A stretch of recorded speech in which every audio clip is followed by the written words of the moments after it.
Hello, my name is Greg Madison, and this is The Living Process. On this episode, my guest is Adrian Harris. Adrian is a UK ecotherapist and focusing-oriented therapist. And in this episode, we talk about a lot of different things, partly about what ecotherapy is, what ecopsychology is, and different ways in which the implicit somatic aspect of those practices or sensitivities fit so well with focusing, and how focusing can be integrated into the eco movement and ecopaganism as well, and also how the nature sensitivity can be brought into focusing and perhaps expand what focusing can be for us and how we understand interaction in focusing and how focusing oriented therapy maybe can take more explicit account of the natural world. I found it a fascinating discussion, and we will put a lot of different links and references in the show notes so that you can find out about Adrian's work and a little bit more about the background of ecopsychology and ecotherapy. So I hope you enjoy this episode with Adrian Harris and ecotherapy and focusing.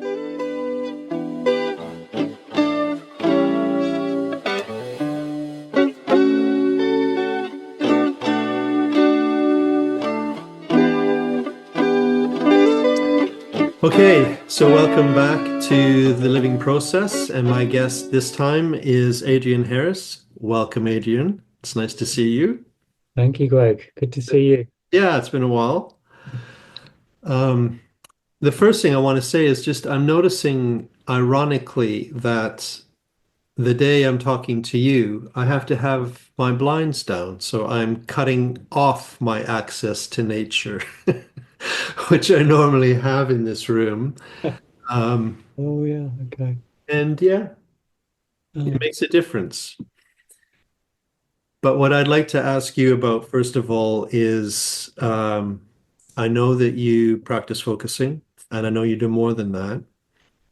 So I'd be curious to hear about your journey into focusing and maybe other practices as well that you're involved in. yeah. So,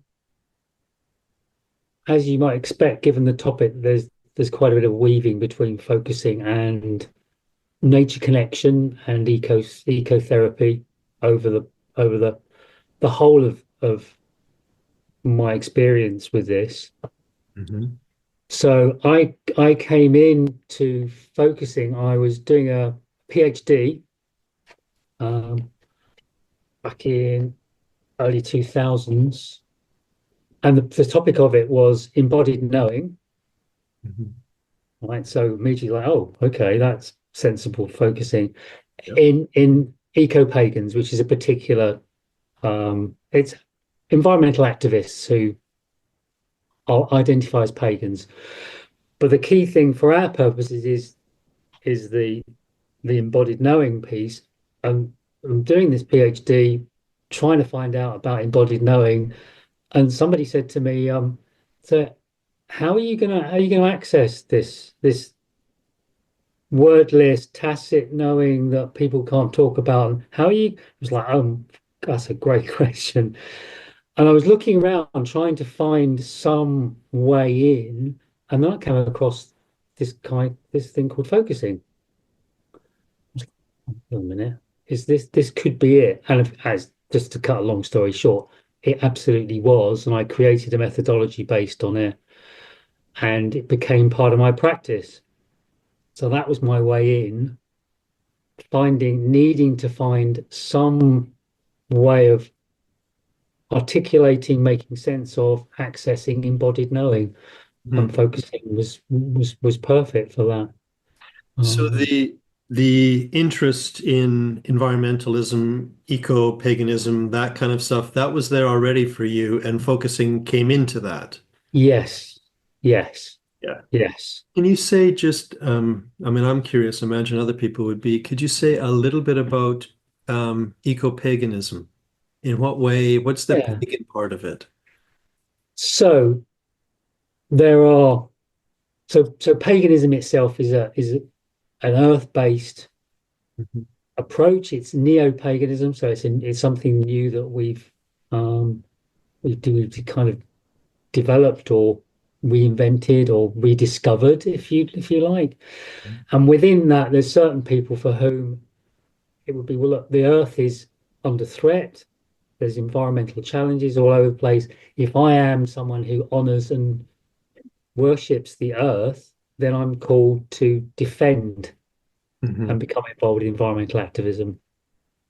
So not all pagans, probably more now than there were, but there are particular groups of people who identify as pagans and they're environmental activists. So Mhm. they're out there on the front line.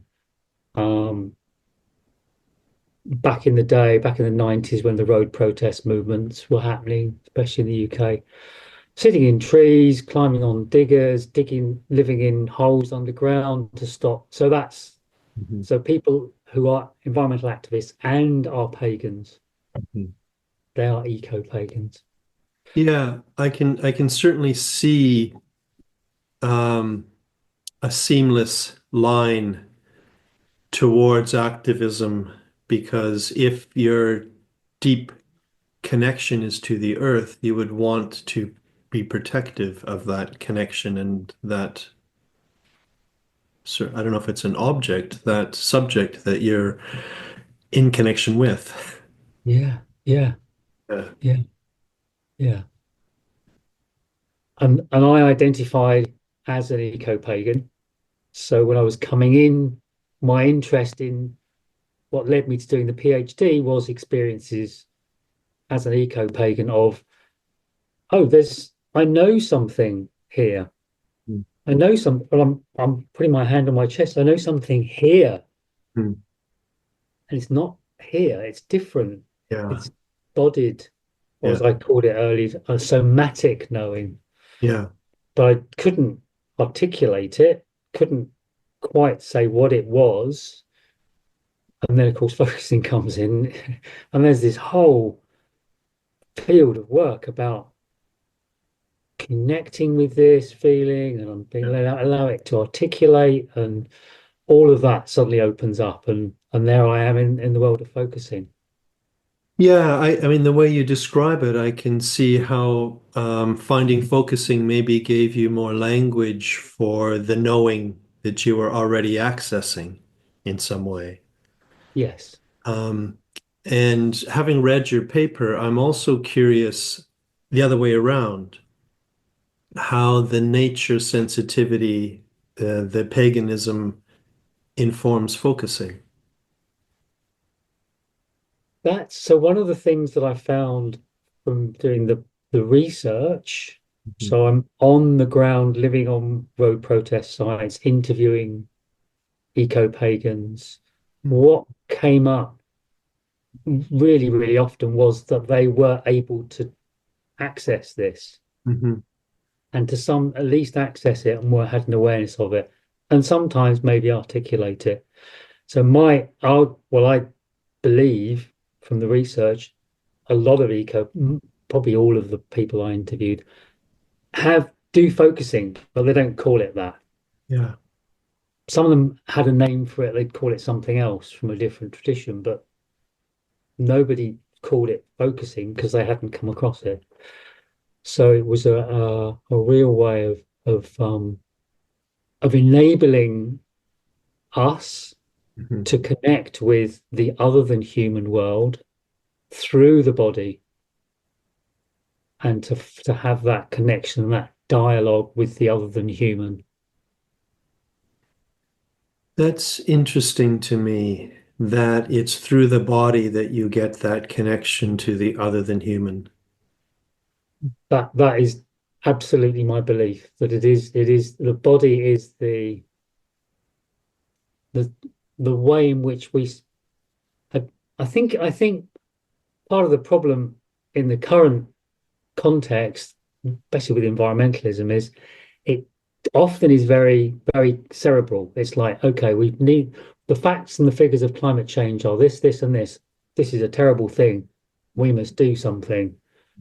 I'm like, yes, absolutely, we must, but that's not going to crack it. That's not, but it isn't. That's not actually making a difference.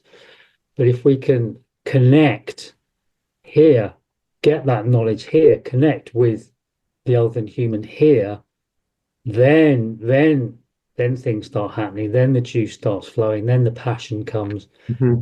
and then the change comes. So Hmm. for me, the whole thing is very bound up with Yeah. ecotherapy and environmental activism and how we can bring about change. Yeah. I'm tempted to say, as you're describing that, that also then the grief comes up. Yes, yes, and this is something that I'm glad you brought that in because it's a concern of mine and some of those others I've been talking to around this.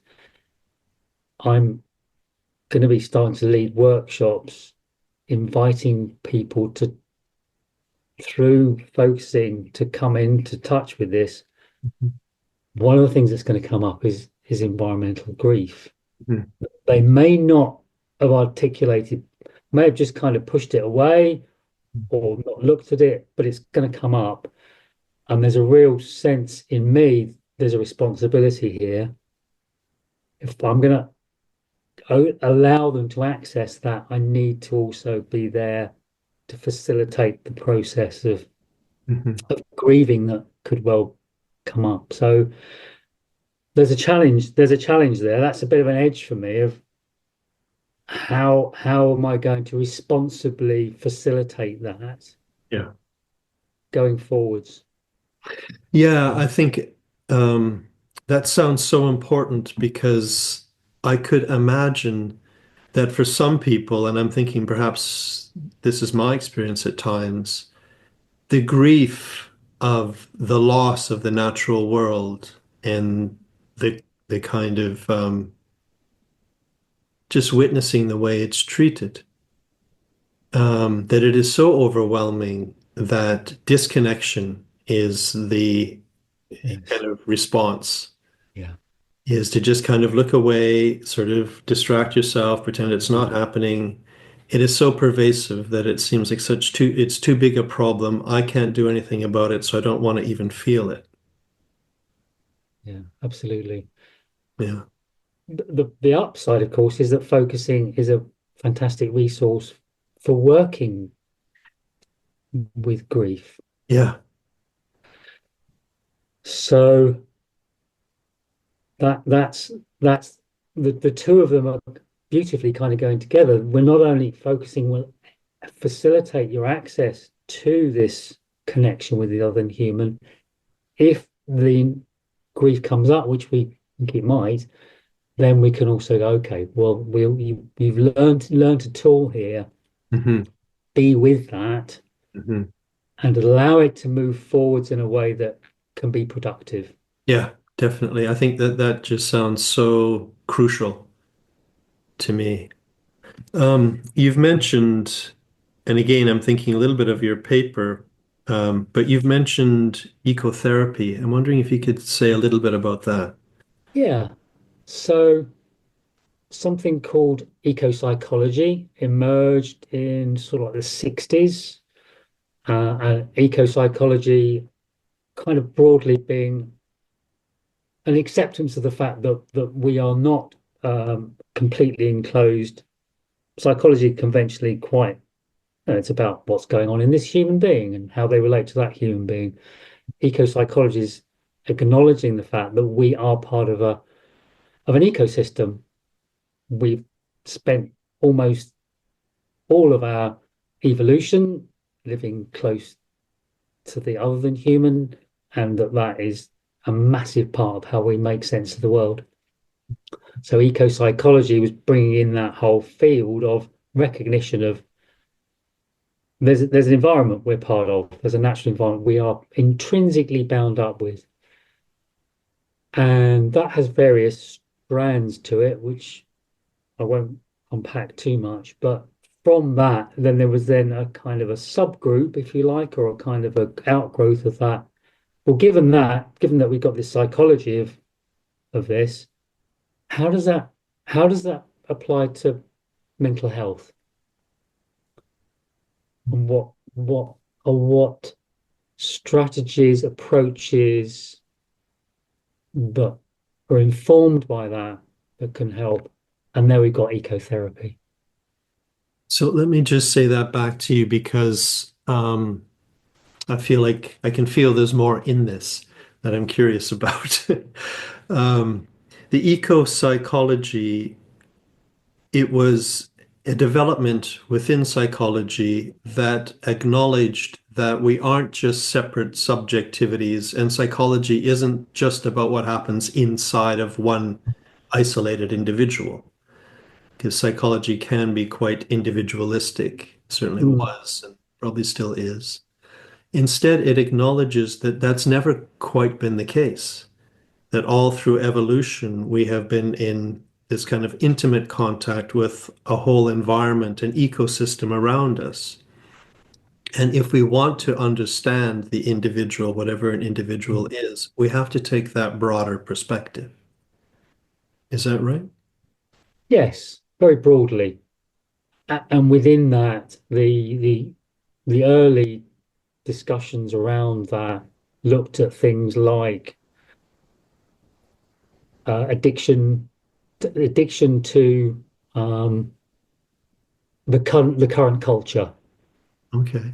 There's a lovely paper in one of the first book that's talking about. Uh, um, I'm an addict to Western civilization. In the sense that in some way we need to work with that and get back in touch with something more healthy.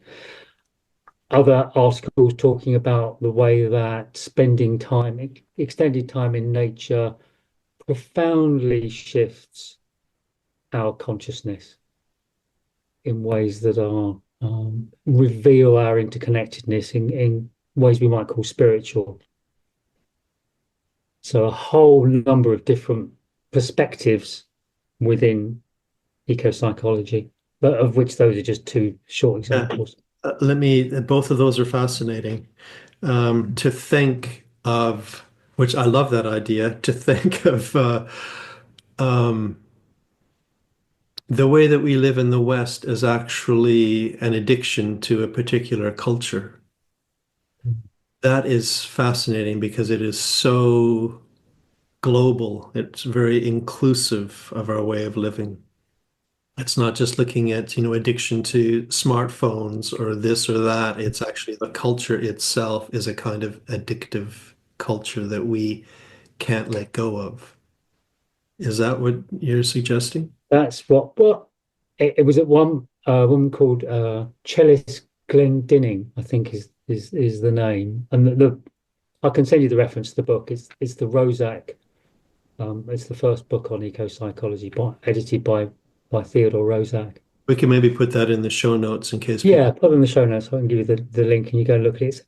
It is the book that kicked off the whole eco psychology field. Wow. It's an edited collection of some absolutely seminal texts that, well, I certainly am still referring to now, and it's just one of those in there. Is this sense? So, do I think that's true? I think to some extent, there's some. It feels like a slight oversimplification to use the addiction model, but there's definitely something in there. Hmm. We are tied in to the way Hmm. we are in this Western culture, and there's elements of it that are deeply dysfunctional. Yeah. For me, the word addiction it doesn't matter so much in the way you were describing it. I mean, I could replace it with obsessed or a compulsion with or whatever.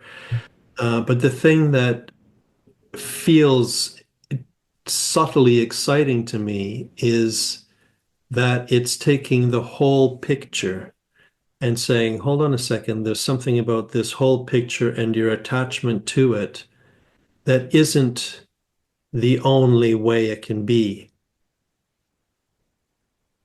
That feels Yeah, there's an opening there. yeah, Yeah. yeah, yeah. That's huge. I think from there's a tendency within the whole of our culture, and we can call it Western culture or whatever we like, whatever term we want to use, that this is how it is. Almost like, oh yeah, we've always lived like this. Is Yeah, exactly. just this is just how it's supposed to be. And then I've been consciously spending time looking at indigenous cultures and meeting up with indigenous peoples and talking to them. And then you're going, whoa, hold on a minute. Yeah. Not only is there another way, it's a way that's been around way longer. Mhm. It's sustainable because it hasn't changed for thousands of years. And oh my goodness, it hasn't destroyed the environment that it's based in either in all that time.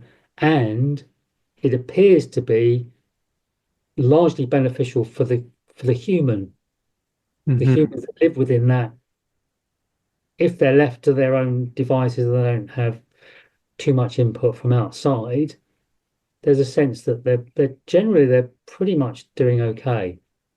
I don't want to romanticize it, but there is this sense of there's something there for us to learn from that could have huge value. Yeah, I'm glad that you just acknowledge we don't want to over romanticize because I think we can do that Yeah. sometimes. But it sounds like this is what goes back to the second point you were making, that there's something about living in that way in the natural environment that has an impact on our consciousness. I'm curious about that. Can you say anything more about that? Well, the particular paper if we start there, because it was absolutely, I think seminal actually came in the PhD quite significantly. A guy called Robert Greenaway, he's American. He was working in a university, and he had access. They could get out into big proper wilderness, like big spaces. Mm. And he started taking students out on multi-day excursions, like trekking for like 3, 4, 5 days. And what he found was that after about 3 days, and 3 days is an interesting number because it's come up in other places. The first 3 days, they might be like, "Oh my God, it's too hot. I'm missing my home comforts. I don't like this very much." Day three, something shifted, and they suddenly were like, "Oh, they really arrived." Mhm. The degree of connection between the individuals improved. Their dreams became richer. Mm. Some of them had spiritual, kind of like a sense of a spiritual awakening, almost like a sense of real connection to the place that wasn't there before. Some people recovered from addiction during this process. A whole number of different, really very significant shifts happened. And Rob, he one of the things he says in the book is he realized that civilization is only 3 days deep. It only needs a 3-day detox. 3 day detox, and then something happens that's quite significant. Wow. The other interesting piece is so they had these quite significant shifts. Yeah. The problem is when they came back, they re-enter the place where they were before. A lot of them had a really hard time. It was like, oh my God, I can't sleep properly. It's too noisy. People don't quite get what I'm talking about. They don't quite understand what this meant for me.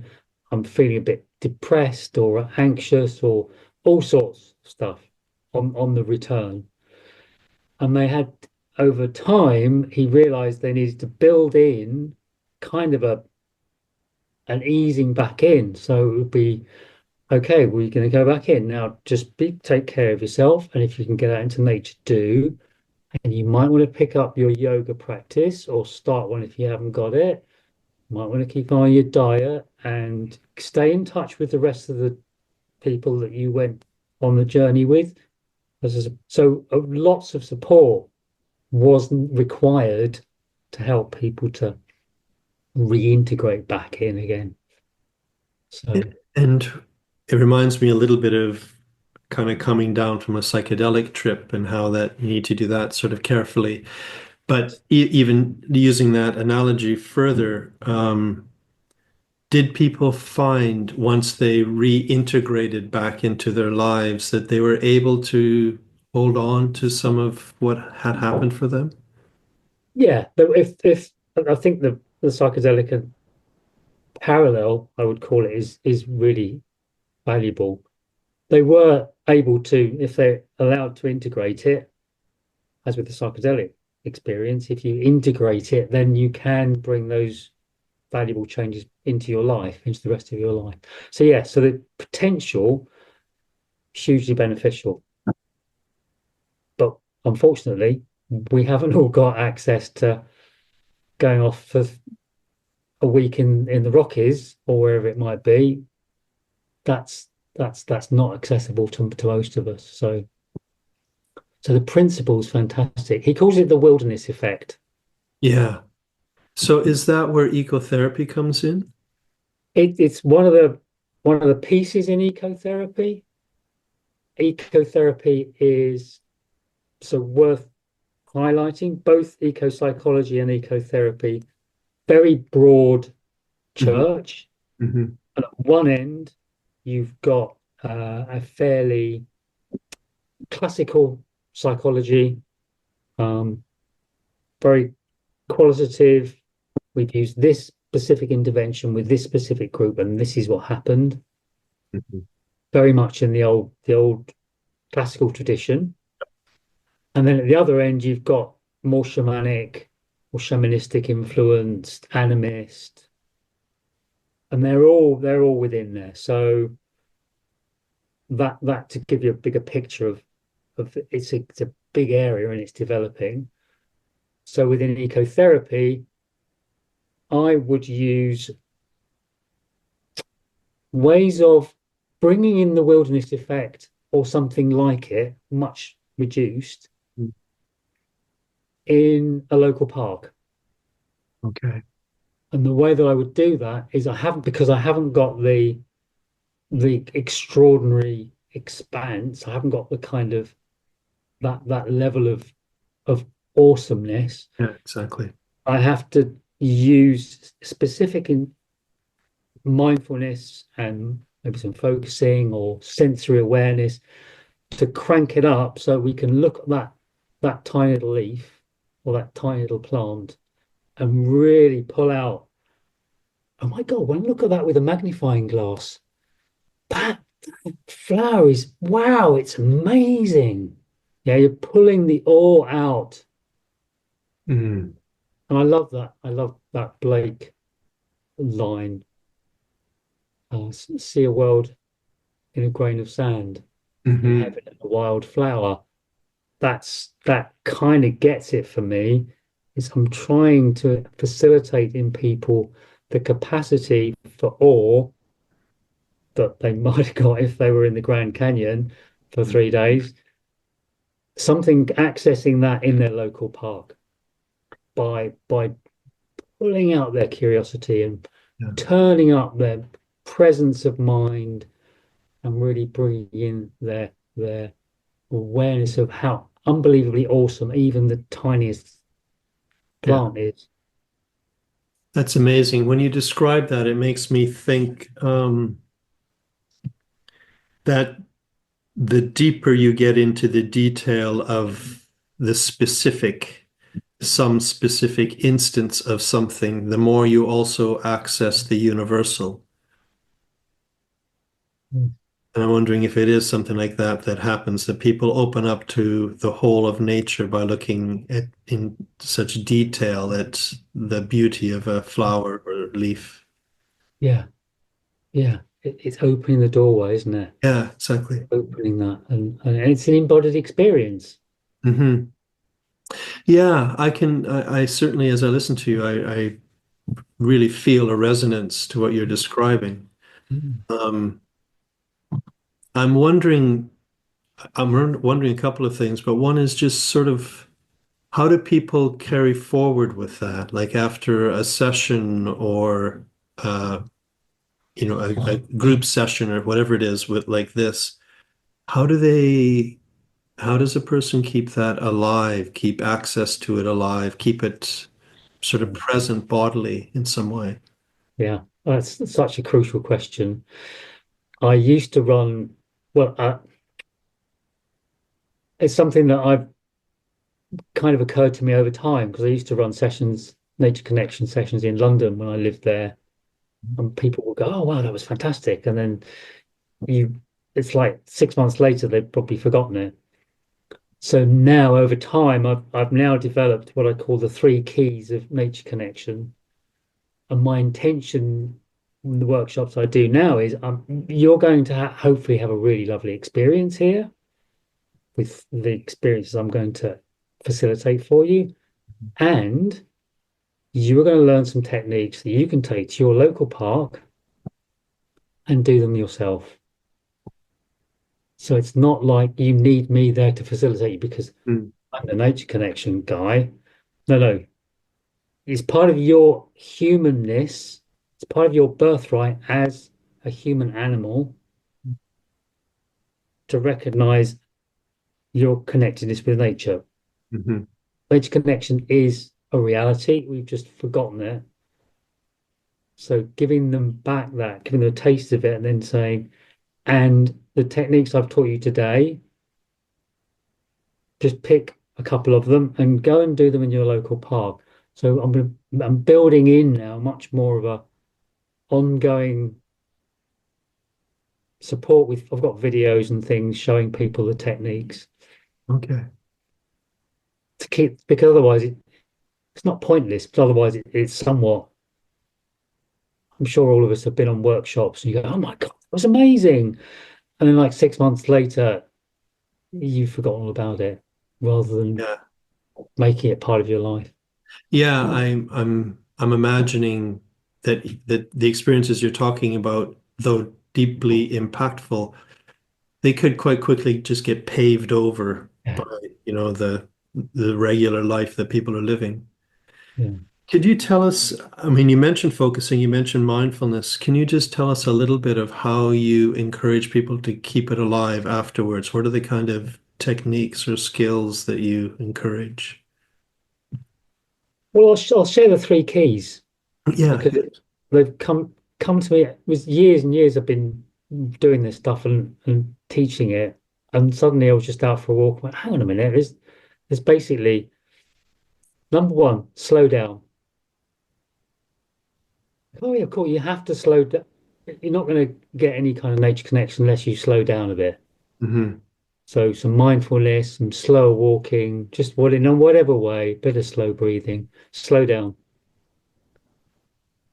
Number two, use all your senses, which we when on the workshops we start off, we do some work with different ways of seeing, hearing, and then we'll move on to smell and touch. And then if there's a longer workshop and time, we'll do some interoception. And that can lead into some touching into focusing. hmm So that's the second key, use all your senses. And the third one is get curious. So from that space, you've slowed down and you opened your senses up, and it's like, well, what's that? What's that over there? How does that feel? How does that smell? Oh, is that color, is that green the same? Is that green or no? It isn't. It's not. So then you're engaging. hmm Uh, and my current belief is those three keys, which are super simple, and I can tell people like bang, bang, bang, hmm will be sufficient. So if you've got the three keys, remember the three keys, and you've got an exercise associated with each of them. Go in your local park, slow down, hmm open your senses, and get curious. I almost guarantee you're going to be there. That's really helpful. And as I'm listening to you, it reminds me of the process of phenomenology. It sounds very phenomenological. And then a part of it is when you say use all your senses, I'm thinking, well, that's also letting go of your assumptions. In order to use your senses, you can't approach a flower, just telling yourself the name of it, how often it needs to be watered, all that kind of stuff. You need to approach it using all of your senses, being open to it as it is in some way. Totally. Yeah, that's great. I hadn't realized that, yes, it is. It's kind of a phenomenological process, isn't it? It's exactly a parallel there of, and then Yeah, the curiosity of yeah, you're bracketing off. What do I already know? Forget exactly. everything you know. Yeah, Yeah. exactly. It sounds very, very much like the phenomenological process. Mm. Um, I'm also curious, just looking at time, I'm curious what I said earlier, kind of at about the other side of it. Um, because we've been talking a little bit about how focusing or embodiment or somatic awareness of some kind can enhance this palpable connection with nature. I'm curious about the other side as well, where focusing people, what do they, well, what I'm tempted to say is what do they realize about what focusing is if they begin to use it in nature, like walking outside or sitting in the park or in the woods or whatever?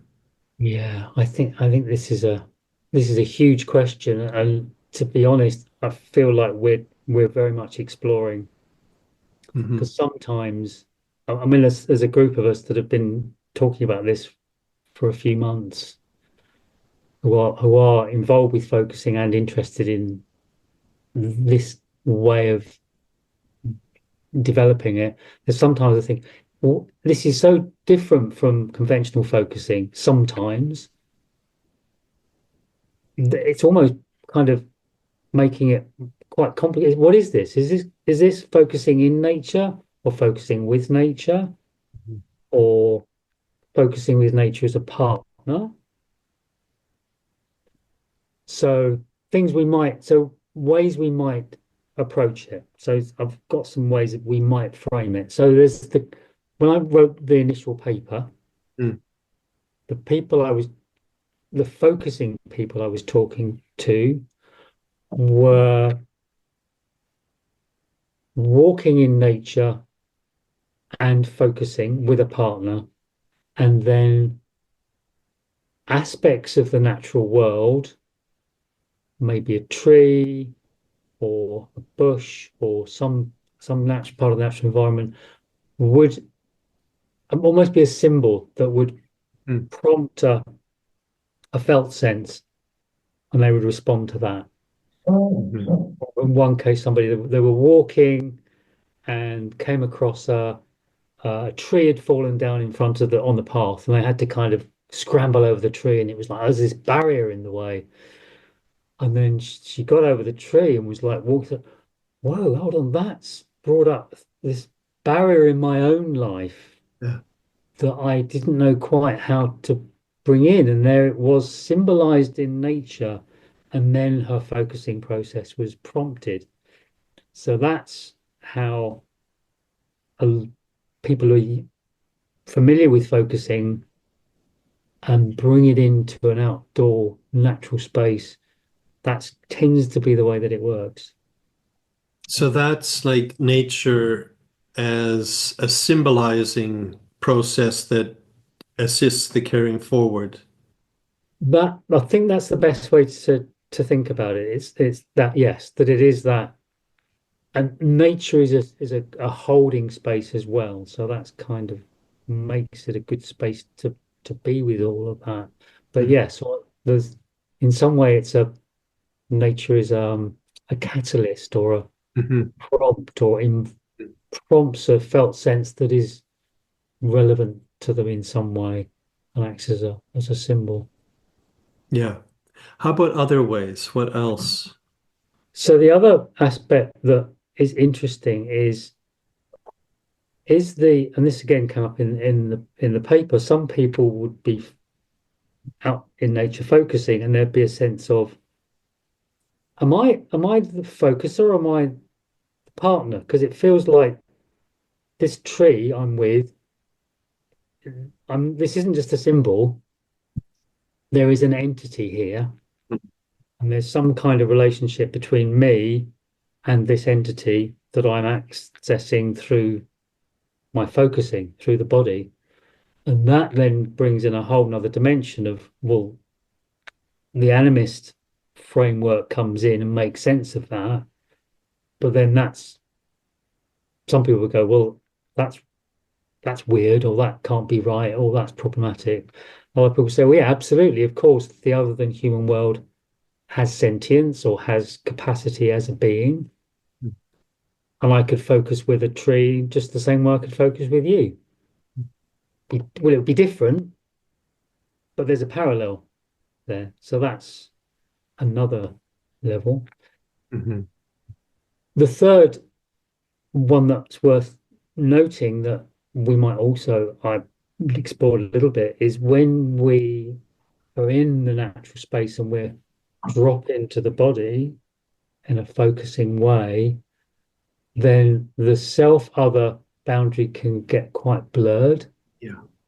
And there's something spiritual can come up, and that's come up for a few people. One of the people I mentioned in the paper I wrote, but more well with the eco-pagans I was talking to, especially, as Gendlin said, the body isn't. It's not a. We're not skin encapsulated. We extend, and when we can sense into that in a natural environment, then something can happen where something quite mystical Yeah. potentially can Yeah. come in. So that's another. So there's different levels of this. Mm-hmm. Each one has its own little nuances. Mm-hmm. So we're exploring, but there's lots, as you can see. It's an area of to be explored and expanded. So let me say back a little bit about the second and the third. The first, I understand that. I don't know if I've had that experience. Maybe I have, but maybe didn't make that much out of it. But the second, focusing with the tree, um, what it brings up in me is the sense that, I mean, I used to live on the edge of a large wood, and 3 or 4 times a day, because I've got a dog, I would be out in those woods. I was out in them constantly, the dog and me.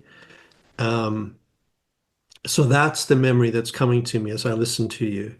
And the me in the tree thing, it for me, the sense sometimes is it's almost as though there's something in the tree that wants to be known. And just like with a listener, it's like there's something there that I mean, as a focuser, there's something there as the listener that I'm tuning into, something in the focuser that wants to be known. It feels like that with the tree, as though I have some responsibility to it's too it sounds a little too far-fetched maybe to say, but almost to carry a message from the tree. Uh, and I don't know about that exactly, but certainly there is a felt sense that there is a connection between the beingness of the tree and my felt sense that somehow I'm picking up something from the tree. The third example, certainly my experience would be in the woods, in particular parts of the woods at least. If I really let my attention down into my body, which I would often do when I'm walking in the woods, it does feel as though my distinction from the woods disintegrates, not, well, disintegrates to a large extent. I mean, I'm still walking, I still have feet and legs and everything, and my felt sense doesn't disappear, but the boundary of my body as the boundary of my experience, that does change. It feels very much like the leaves and the trees and the meadows and everything around me, that becomes my larger body. It doesn't totally replace the smaller body I'm used to, but it it does expand it. It does something. Is that what you're describing? But you described it beautifully. And it's lovely to hear you speak about your experience because of and you put it really well. That is exactly what it is. It's like, okay, so it's not something that somebody can't say, "Oh well, Adrian, you're this eco-pagan guy. You've been doing these rituals in nature and you're an animist, and of course you're going to get these weird kind of." No, no, it's not me. It's I am a human mammal who is evolved to be in nature, and there is something that happens can happen to any other human mammal if they allow themselves just to be available to that. Yes. And it makes me also wonder a little bit, going back to the thing you were saying a long time ago about addiction to the Western culture. Mm. Um, what you're saying now, it makes me wonder. I know we do so much focusing in little rooms and offices or, inside spaces. And how much of that is having an impact on what comes up? I mean, are we kind of focusing within a particular culture that already is quite confining? And because certainly my experience when I focus outside, it feels very distinctly different from if I'm focusing in my office. I'm wondering what you think about that, if the four walls focusing is maybe too restrictive somehow. Yeah, what's immediately coming to mind is my ecotherapy Hmm. practice. So some of the time, there's an availability for people to be with me outdoors. So we'll be in the park, walking or sitting, doing therapeutic work. Hmm. And it's very, very different in lots of ways from when we're sitting in my therapy room, Yeah, indoors, nice sofa, yeah. doing the therapy. It's very different. So my initial sense is there is something wherever we do focusing Hmm. is going to have an impact. Hmm. It, Hmm. it must inevitably, given the nature of what we understand about the body and Yeah, how focusing works and the whole interaction with everything, all of that, yeah, inevitably, if you're sitting in a room, it's going to have a different, yeah, it's going to have an impact. And what that is, how much, how much that is good or how much that is not helpful, yeah. I don't know. We that's to be explored. I mean, but maybe. But it's interesting to me because, I mean, you reference this in your paper, which I was surprised by. You're kind of talking about Gendlin's interaction first, the body environment sort of model that we aren't enclosed within just the skin envelope sort of thing. Um, and that person-centered practice is challenged by that, which surprised me. I'm an existential therapist, and existentially, the intersubjective is kind of what we take as the given. So that's the first thing I wanted to say is I hadn't realized that the person-centered world, at least some of it, Some of mainstream. it. Yeah, you Yeah. pointed out some exceptions, um, but that some of it still is quite sort of subject to subject, sort of an assumption of that. Yeah. But Yeah. the more important thing I think I want to say is in FOT, focusing oriented therapy, when we talk about interaction first, we're normally mostly interested in the impact that the therapist has on the client and vice versa, as though the felt sensing process is just between these two people. Mm. And who do I become with this client? It says something about me, something about the client. Blah, blah. We get very enamored with that part of the interaction, rightly so. But what you're talking about now makes me think, hold on a second. How about the rest of the interaction? How often do we broaden our awareness and consciousness to the fact we're sitting in a room rather than in the woods? Or, the interaction of everything that happened just before the person arrived and just before I arrived and the world outside of the room. I mean, maybe we need to broaden what we're interested in the interaction. Yeah. I What do you think think that's about right. that? Yeah. Yeah. Absolutely, and it almost sounds like you're bringing eco psychology framing of because eco psychology it's not just me and my therapist in this room. Hmm. It's, well, you have a dog Yes.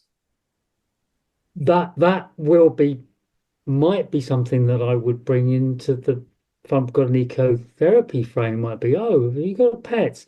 Oh, yeah, I've got a dog. And how is your relationship with your dog? Oh, it's like this, and we go into the woods together. And how is that going into the woods together with your dog? Hmm. There's a very, very significant relationship going on there, which Definitely. isn't always going to be brought up in a therapeutic Hmm. conversation. Hmm. So yeah, yes, absolutely. I think there's some juice here to think about what's going on outside the room and being more systematic about it. Yes. Is- Yes, and it makes me think as well how much of philosophy and psychology and psychotherapy evolves in city environments and is theorized in university buildings and places like that, and how much of that actually has an impact on how we understand things. Yeah, yeah. I was struck when I read in one of Plato's dialogues. I don't know which one it is. He's talking to. It might be the Phaedo. They're in Athens, and his colleague says, "Oh, I'm going to wander outside the city walls and go and sit in the trees." And Plato's like, "Why don't we bothering to do that for? Like, there's nothing nature. There's nothing out there for me, and there probably isn't for you either. But hey, that's what you want to do." And I'm parodying it a little bit, but it's in there. This sense of it's about this. It's about the polis. It's about the city. It's about this, the kind of, the enclosed, the cultural, not something you're going to go and do in nature. That's something else. Yeah. Yeah, I think, and that runs through until we get, uh, well, there's probably other precursors, but Merleau-Ponty comes in straight away as like my kind of Hmm. brilliant starting point of, no, actually, there's more, and the blue of the sky, I become immersed in the blue of the sky, and my phenomenological experience of nature is this. Yeah, exactly. And then Bateson, Yes. again, brilliant, steps it forward, and then Gendlin comes in again in that and in that thread of people who acknowledge we're moving beyond the skin bag, and what does that imply? Well, it implies a hell of a lot, but is normally in our culture just bracketed out. Just we don't even it's dismissed almost as being irrelevant for whatever reason. Yeah, exactly. It reminds me also of the deep ecology movement. Oh, Yeah. And I don't know if you came across a Norwegian, Arne Næss. yes. Yeah. Yeah. I knew him briefly, and he gave me a book, let me borrow a book from him, written by, I can't remember who it was, a woman writer, an ecologist, who was talking about the beings of mountains. Oh, And I found it very, very evocative. I mean, he was such a mountain climber, and his ecology was very much in this kind of deep spiritual being level. Yeah. yeah. Definitely a huge influence. And my sense is that sort of what's being explored in this nature-based focusing or focusing in nature or with nature is got something associated with deep ecology. Hmm. I did an interview last week with a friend and a guy called John Seed, who's been involved since the early days with experiential workshops with deep ecology. And there's a real sense of we're all on the same page here. Hmm. Yeah, this is what they're, and I've run deep ecology experiential workshops myself. Okay. What we're doing here it's all very closely related, and there's nuances and weavings going on here that are very subtle and powerful. Yeah. Yeah. I'm conscious of the time. I'm just wondering if there's anything else that you would like us to discuss. A quick. Mhm. Or anything else that you're passionate about. And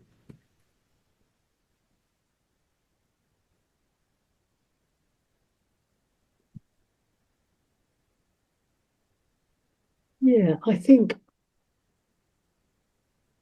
I'd wanted to name check um, Fisher, wrote a book called Radical Ecology, Radical Ecopsychology. And he talks specifically about Gendlin's work quite extensively in okay. the context of what of ecotherapy and ecopsychology. And he's talking about getting ecopsychology back to the roots. Where are the roots? And the roots are in the body, and references Gendlin and talks about how when he's doing focusing in nature, he gets this real sense of a communication with the raven speaks to him through his body. So it's a juicy book if you want to pursue this sort of area. Just want to get him in there because he's quite a he's yeah he's an important writer in this particular field. Yeah, it would be good if we maybe include that in the show notes so people can find his work. Yeah. So what I'm left with are kind of the two different angles of what we've been talking about. One is how focusing can be integrated into ecopsychology, ecotherapy, deep ecology, and is almost implicitly there anyway, but how knowing focusing gives you more of a palpable sense of how deep that can go and gives you ways of staying with it and not, ending up bouncing back into thoughts or assumptions or whatever, on the one hand.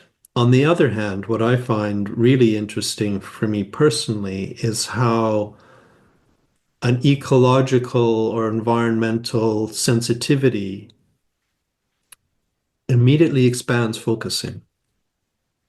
It feels to me like it gives focusing a much larger context as soon as we bring that in. That feels really fundamental to me. It feels like the body knows the earth and it knows the environment. It knows everything around it. It knows where it came from, so to speak.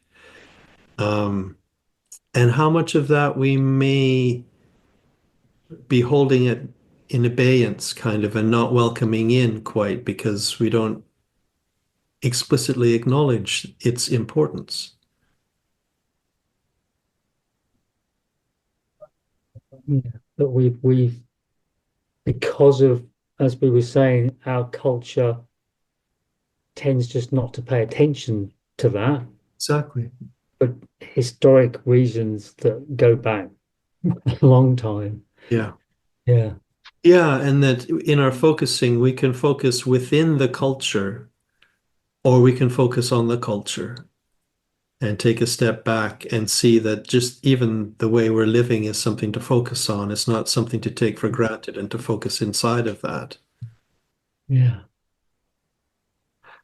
Yeah. This is what I find very exciting for me about this particular way of working is it just expands off in all sorts of Yeah. directions that I hadn't expected. Hmm. And when I first wrote the initial paper, it was like, oh, this is interesting. Oh, this is kind of relevant to what I'm doing. And then there's recently been another paper published. Again, I'll put this in the show notes. So it is growing, and different people are using this, working with this in different ways. And it's very alive and very dynamic and popping off in all sorts of different directions Mm. that are hugely productive. So yeah, it's got a lot. There's a lot of energy in this that's Yeah. sparking. Yeah, I look forward to learning more. And I'm wondering if maybe we need another focusing step to embrace this. Maybe we do. Yeah, great thought. Mm. Yeah. Okay. Anything else? No, that's been super. That's Thank you very much. I've really enjoyed this, and yeah, it's really sort of unexpectedly enlivened me. I appreciate that. Thank you. lovely. Thank you. That's been exciting. Yeah, good. Okay. Thank you very much, and hope to see you soon. Lovely. Yeah. Likewise. Yeah. Bye for now. Bye.